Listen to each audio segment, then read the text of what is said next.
Now that we royally screwed up to the block, we're gonna we're gonna go ahead and do that again. Um, let's go back to here so that I can see the chat.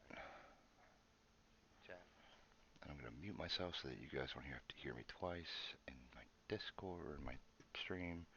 I am also gonna hop over into my Discord if anybody wants to join.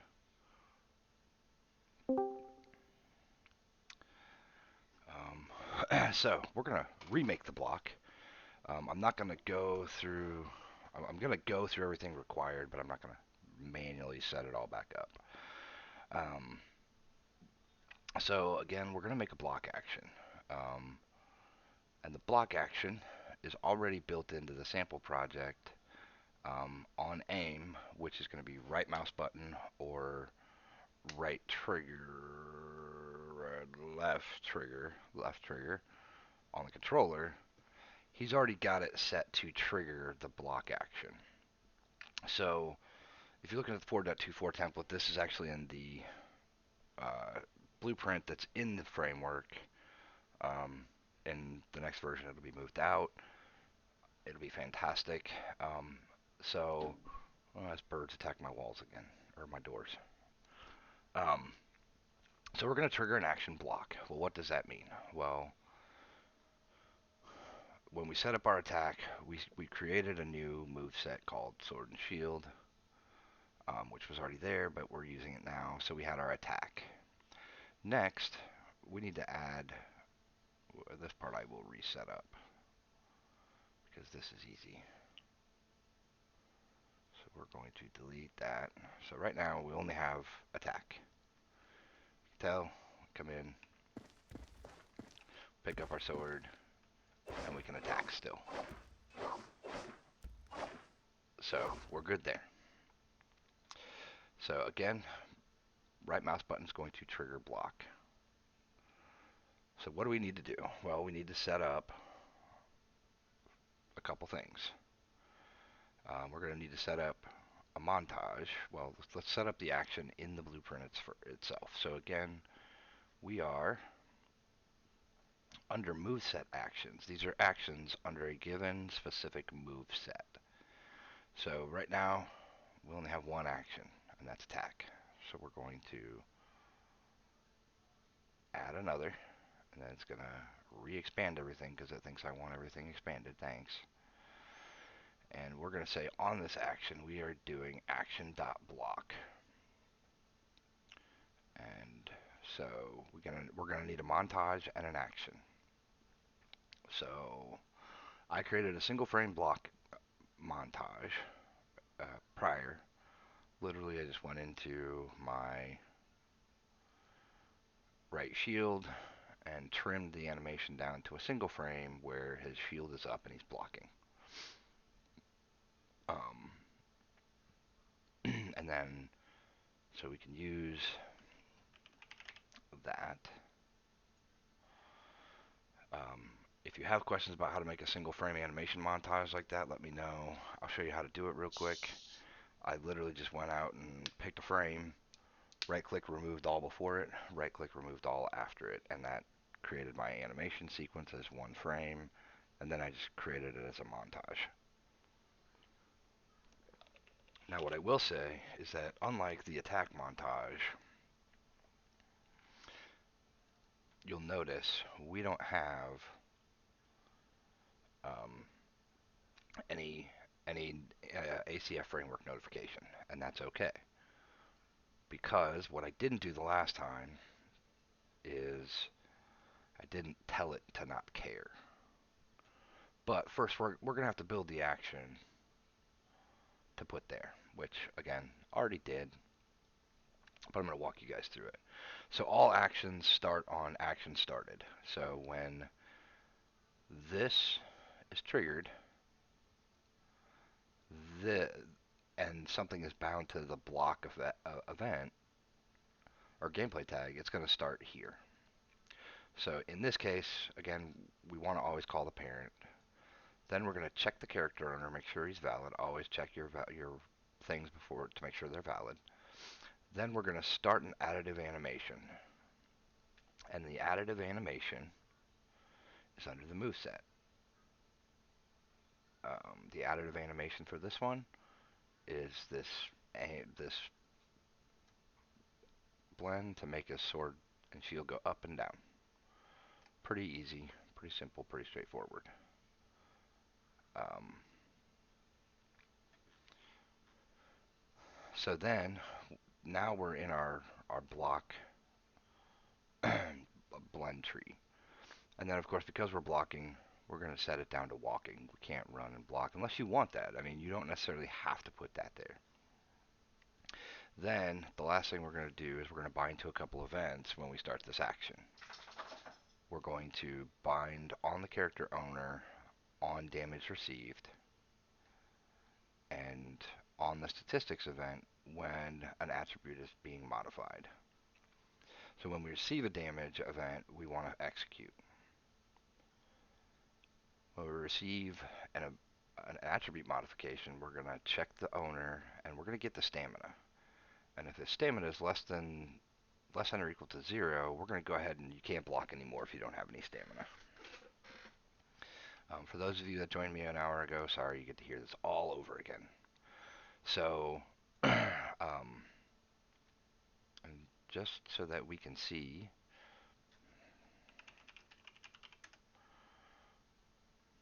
we're going to say blocked successfully.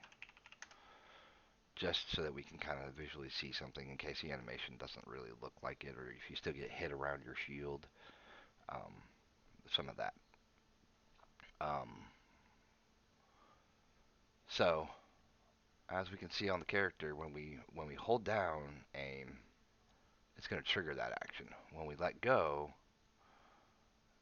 if we are in block, we want to exit block. So we have to make the exit action. So on action ended, we're going to check the owner, make sure it's still valid. We're going to stop playing the blend animation, the aim offset. And then we're going to set the locomotion back to the default state. That will return it back to, if you're holding down shift, you'll sprint. If you're not, you'll walk. All your movement modifiers will be set back to the default state. And then the last thing we're going to do is we're going to unbind to the on damage received event. So that is the task.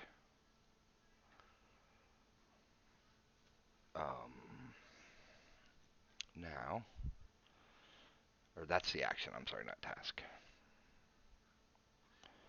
Now we're going to go back into actions. We're in moveset, movesets actions. We're under sword and shield.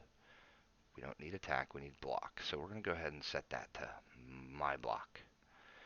Now when we did that, that opened up a couple more options, and this is what I forgot to do the last time. For this, when you make an action, by default, it's bound to the animation. What does that mean?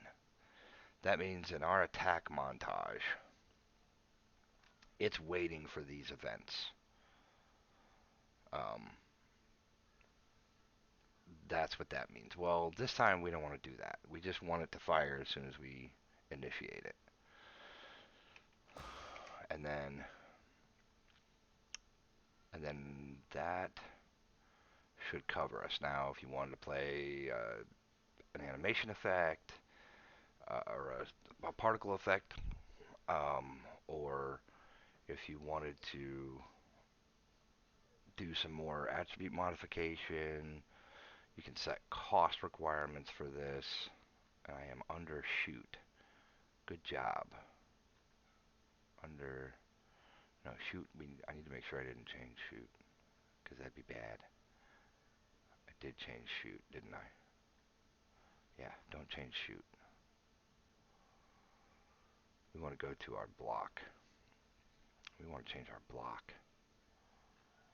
Got to be careful with that. This thing, Unreal Engine is it does it all the time where you have arrays of items like that. When you add one and you have multiple there, it expands it sometimes. I don't know what that is. That's annoying though. So again, you can choose whether you can block in the air. I don't know. I won't. I'll be honest. I don't know all the settings. I'm assuming this is we can only fire it so often. You can have a series of montages, and it could play through that. Uh, you could have a series of sections in your montage, and you could pick one at random. So you could make an attack not always have the same animation. You can have it pick randomly, um, however you want that to behave. Um, and then you could also choose to play an effect on startup. So there's a lot of options here. Here you have your how the montage, which in this case is going to be our right block or our single frame, is going to be presented. I still have a lot to learn about overriding with curves.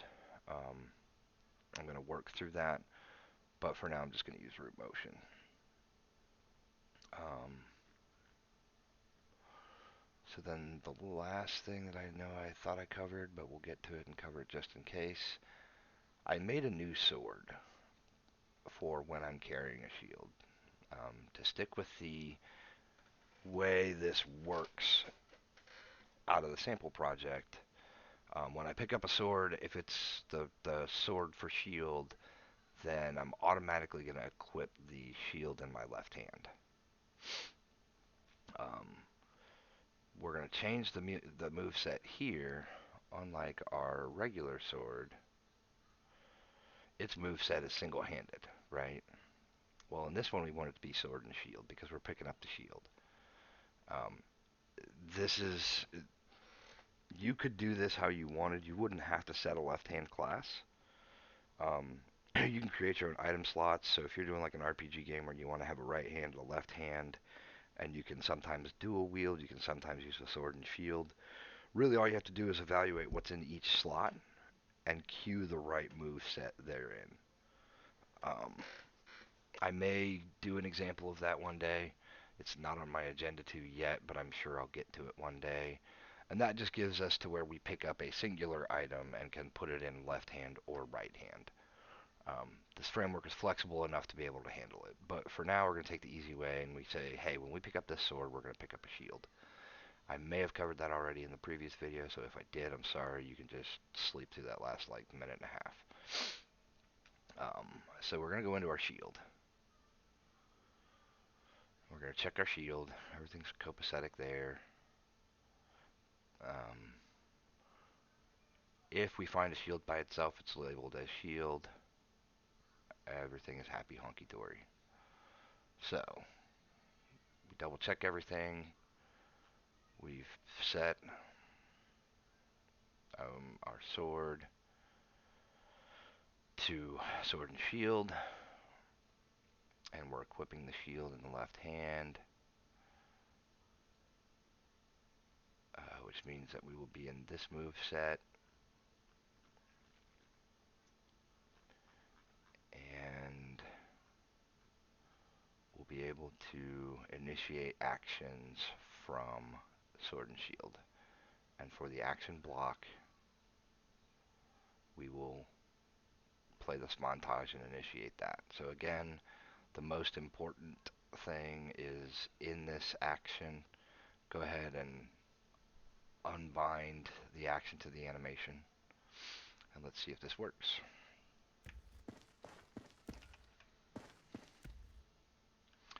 So I'm holding down right click right now, but I haven't actually blocked anything. I am in a blocked stance. Don't mind the clipping, that's my animation. It's not being set right for my controls in my blend space. But see there, we can see we blocked successfully. Didn't take any damage, took some stamina hit. Oh, took another one, and we still blocked successfully. Ooh, oh, ow. Apparently I'm not even good at my own game, as my friends like to point out. But so that was a rehash of creating the block. Again, block action.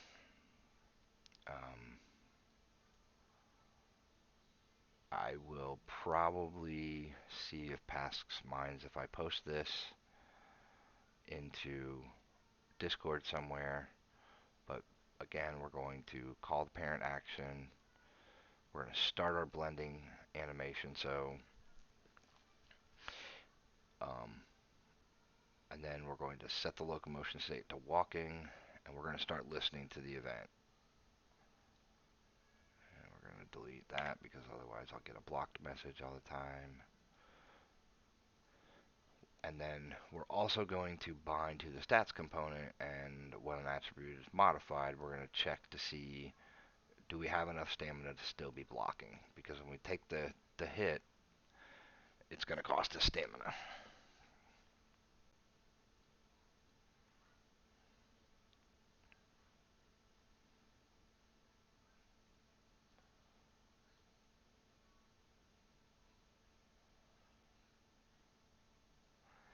So that is pretty much it.